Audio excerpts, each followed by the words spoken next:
其实这个世界本来就是破破烂烂，幸运的是总会有人在默默缝缝补补。可甄嬛没想到，哪怕她付出了所有，到头来却发现自己不过是个替身而已。究竟是错疯了！本来今天是甄嬛册封贵妃的大喜之日，结果甄嬛被皇后算计，竟穿上先皇后大婚时的礼服。这样一来，刚好就触犯到皇上的忌讳。毕竟先皇后可是皇上的白月光，而甄嬛的长相也像极了先皇后。你这身衣服是哪儿来的？同时，皇后怒指甄嬛亵渎了她亲姐姐。虽然甄嬛脱下衣服恳求皇上饶恕，但皇上不仅取消甄嬛的册封大典，还下旨将她囚禁在寝宫里，这和打入冷宫没有本质区别。既然如此，甄嬛不如去58同城找份满意工作。人们总说风雨过后的彩虹格外美丽，但很少有人提及彩虹也会转瞬成空。正如甄嬛曾以为爱情可以填满所有遗憾，但她没想到，恰恰就是因为爱情，却成了她一生的伤痛和枷锁。直到此刻，甄嬛才发现付出最多的人往往伤得最深，而佛口蛇心的皇后却满心欢喜。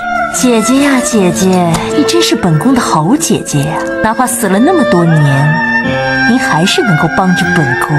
至于甄嬛天天都沉浸在痛苦之中，终于在某天，她由于伤心过度便倒了下去。可外面的侍卫却无视甄嬛的病情，无论宫女如何恳求，侍卫都置之不理。岂料宫女在情急之下，居然用极端的方式逼侍卫去请太医。侍卫见状，立刻汇报给了顶头上司。接着，太医的诊断却让甄嬛死灰复燃，原来她已经怀孕了1个月。显然，皇上也想趁着甄嬛怀孕重归于好。不过，甄嬛却对老四彻底寒了心。每当皇上前来探望她的时候，甄嬛都会假装睡着，让皇上自讨没趣。时间就像生理期一样，既准时又快速，不知不觉甄嬛就到了预产期。而玲珑猜出皇后心里的小九九，于是她准备给打胎队长一个惊喜。您不喜欢的孩子就不该活到这个世上来，不为别的，这为您是天下人之母，也同样，您不喜欢的女人也不该活着让您生厌。接着，玲珑收买天牢的管事公公，让他把毒老鼠放入甄嬛父亲的牢房里。然后，玲珑又安排一个很阳刚的公公，并将他父亲受罪的消息说了出来。要你办的事情都办妥了吗？办妥了。接下来他有没有福气，就看他自己的造化了。而甄嬛顾不上腹部的疼痛，她立刻恳求皇上给父亲一条活路。可皇上不仅没有让孕妇站起来说话，还指责甄嬛后宫的女人不得干政。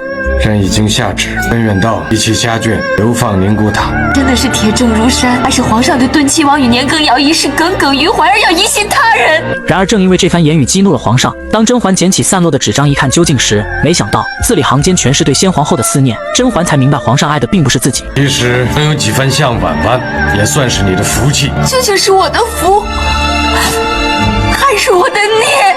与此同时，公公又带来一个震惊的消息，说甄嬛父亲得了狂鼠病，已经到了晚期。听闻此言，他连忙哀求皇上救救父亲。都说历史的雍正是个不通人性的阎罗王，直到甄嬛出现胎动的时候，皇上才答应派太医去给老丈人看病。而甄嬛也很争气，回到寝宫没出1个小时，她就顺利的生下一个小公主。同时，皇上也高兴的想修复和甄嬛的感情，怎料甄嬛却表示从前已经过去，而未来也不必到来。总之，老铁，我们的感情淡了。可见甄嬛对老四已经失望到极点，因此受伤的她决定去寺庙带发修行。从此，甄嬛的命运将发生天翻地覆的变化。既然如此，朕以